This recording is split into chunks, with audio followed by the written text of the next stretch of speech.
Today's topic is what do you mean by range and X-range? What is the difference between the both? Are we using the X-range in Python 3 or not? To know about everything about these topics, watch the video till the end. सबसे पहले तो मैं आप सब लोगों को ये चीज कहना चाहता हूं कि रेंज और एक्स रेंज वाला कंसेप्ट पाइथन 2 के लिए होता था। पाइथन 3 में ये चीजें वैलिड नहीं रहती और बहुत ज्यादा डिफरेंस आ चुका है। और जिन भी लोगों ने सिर्फ और सिर्फ पाइथन 3 की होगी उनको तो पता भी नहीं होगा कि एक्स रेंज नाम की कोई चीज होती भी है। तो मुझे नहीं लगता कि इंटरव्यूअर को भी ये चीज पूछनी चाहिए during an interview, but this is one of the mostly asked question. तो आपको पता होना चाहिए कि दोनों में डिफरेंस क्या होता है। स्टिल अगर आपने सिर्फ पाइथन 3 की होगी, स्टिल आपको पता होना चाहिए कि एक्स रेंज और रेंज में क्या डिफरेंस होता है। सबसे पहले तो जो भी मैं इनके डिफरेंसेस के बारे में बताऊंगा वो पाइथन 2 के बेसिस पे होंगे, पाइथन 3 के बेसिस पे नहीं होंगे। इन दी एंड मैं आपको बताऊंगा कि पाइथन 3 में हम क्या चीजें यूज करते हैं। तो सबसे पहले रेंज की बात करते हैं। तो रेंज में जो हमें रिटर्न टाइप मिलती थी वो एक लिस्ट की तरह होती थी, एक आइटरेबल ऑब्जेक्ट हुआ करता था। वही चीज रेंज के फंक्शन में हमें रिटर्न में मिलती है। और एक्स रेंज की अगर मैं बात करूं तो एक generator object kind of a thing मिलती थी। जिस तरह से हम पाइथन 3 में जनरेटर को यूज करते हैं कि एक एक करके जब वैल्यूज की रिक्वायरमेंट होती है उसी टाइम पे यूज किया जाता है, उसी तरह से एक्स रेंज को भी यूज किया जाता था कि जब भी उसकी जरूरत होती थी उसी टाइम पे एक एक करके वो सारी की सारी वैल्यूज को लिया जाता था। और इसी के कारण एक्स रेंज को लेजी इवैल्यूएशन का नाम भी दिया जाता है कि जब जरूरत होती है तो उसी टाइम पे हम उन एलिमेंट को एक्सेस करते हैं। तो ये इन दोनों में बेसिक डिफरेंस होता है। उसके अलावा आप ये सारे के सारे डिफरेंसेस के बारे में बता सकते हो। अब हम एक एक करके ये सारे के सारे डिफरेंसेस को डिस्कस करेंगे। तो सबसे पहले बात करते हैं रिटर्न टाइप के बारे में। जैसे कि आप इस एग्जांपल में देख रहे हैं कि मैंने दो वेरिएबल लिए हैं ए और बी के नाम से। ए में मैंने रेंज सेट कर दी 1 to 5000 और बी में मैंने एक्स रेंज सेट कर दी 1 to 5000 के नाम से।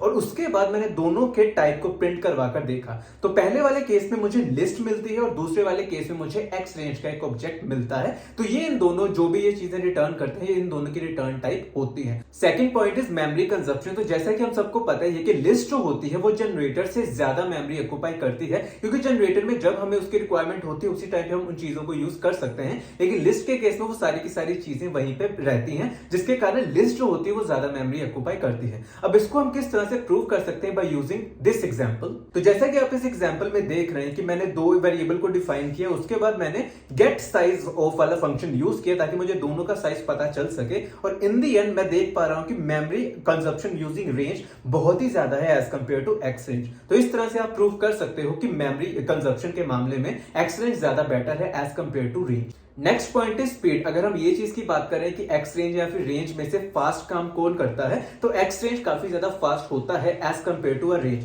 इसके लिए आप ये एग्जांपल उनको प्रॉपर्ली डिफाइन करके दे सकते हो, जिसमें मैंने दो वेरिएबल डिफाइन किए। देन उसके बाद मैं रेंज वाला अगर केस लेकर चलूं तो मैंने एक फोर लूप उस पर लगा दी, जिसमें मैंने कोई भी एक फंक्शन रन कर दिया, जैसे var इज इक्वल टू आई, मैंने कुछ भी रन कर दिया। उसके बाद जब मैं इन दोनों का टाइम देखूंगा, इन दोनों को माइनस करने के बाद, तो मुझे 0.04683 टाइमिंग इसकी आ रही है। उसके बाद अगर मैं सेम चीज एक्स रेंज के केस में करूं तो मुझे उसका टाइमिंग 0.04030 आ रहा है। इट मींस कि जो एक्स रेंज है वो काफी जल्दी इवैल्यूएट हो गया है एज कंपेयर टू रेंज। तो इस तरह से आप प्रूव कर सकते हो कि एक्स रेंज फास्ट होता है as compare to a range. Next point is operations perform. जैसा कि हमें पता है कि रेंज जो होता है वो हमें एक लिस्ट देता है। तो लिस्ट में हम किसी भी तरह का कोई भी हम ऑपरेशन लगा सकते हैं, जैसे कि अगर स्लाइसिंग का यूज करें तो वो चीज लिस्ट में पॉसिबल होती है, जिसके कारण वो रेंज में भी पॉसिबल होगी। सिमिलरली अगर मैं एक्स रेंज की बात करूं तो एक्स रेंज एक ऑब्जेक्ट होता है और ऑब्जेक्ट में हम कभी भी स्लाइसिंग का यूज नहीं कर सकते। इसके लिए आप उनको ये वाली एग्जाम्पल दे सकते हो कि जब मैंने पहले केस में स्लाइसिंग का यूज किया तो उस टाइम पे मुझे रिक्वायर्ड रिजल्ट मिल रहे हैं, लेकिन जब मैंने एक्स रेंज के केस में स्लाइसिंग का यूज किया तो मुझे एरर देखने को मिला। तो इस तरह से हम कह सकते हैं कि अगर हम ऑपरेशन परफॉर्म करने के बारे में बात करें तो रेंज काफी ज्यादा अच्छा होता है as compare to xrange, क्योंकि एक्स रेंज में हम वो चीज नहीं कर सकते। और इन दी एंड मैं आपको ये चीज कहना चाहता हूं कि जो रेंज वाला कंसेप्ट पाइथन 2 में होता था वो अब पाइथन 3 में बिल्कुल भी नहीं है। और जो एक्स रेंज वाला कंसेप्ट पाइथन 2 में होता था वो अब रेंज वाली फॉर्म में पाइथन 3 में आ चुका है। यानी कि जो पाइथन 2 में एक्स रेंज होता था वो अब कन्वर्ट होकर रेंज में हो चुका है पाइथन 3 में। तो आई होप कि इतनी क्लैरिटी आपको हो गई हो। स्टिल अगर आपको इसकी भी एग्जांपल की जरूरत है तो मैं ये वाली एग्जांपल आपको बता सकता हूं। जैसे कि मैंने एक रेंज डिफाइन किया, अब ये पाइथन 3 का केस मैं लेकर चल रहा हूं। जब मैं इसका टाइप फाइंड कर रहा हूं तो मुझे इन दी एंड रेंज इसकी क्लास देखने को मिल रही है, यानी कि इसका टाइप रेंज हो चुका है। जिस तरह से हम एक्स रेंज का टाइप एक्स रेंज फाइंड करते थे पिछले केस में, उसी तरह से इस केस में रेंज का टाइप हम रेंज ही फाइंड कर रहे हैं, ना कि कोई लिस्ट। तो ये इन दोनों में बेसिक डिफरेंस होता है। आई होप कि इसकी प्रॉपर क्लैरिटी आपको हो गई हो। ये चीज का जरूर ध्यान ध्यान रखिएगा कि जो एक्स रेंज पाइथन 2 में हुआ करती थी वो अब रेंज बन चुकी है पाइथन 3 में। तो ये सारा का सारा कंसेप्ट था। आई होप कि ये कंसेप्ट आपको समझ में आ गया हो। अब बात करते हैं इसी से जुड़े कुछ क्वेश्चन आंसर के बारे में, यानी कि इंटरव्यू के दौरान आपसे कौन से क्वेश्चन आंसर पूछे जा सकते हैं।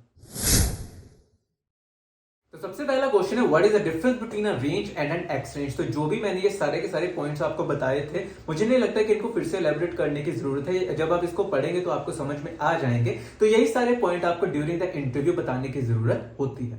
Next question is the range function that we are using in Python 3 is in which format in Python 2। तो इसका आंसर है एक्स रेंज। जो एक्स रेंज पाइथन 2 में हुआ करता था वो अब रेंज बन चुका है पाइथन 3।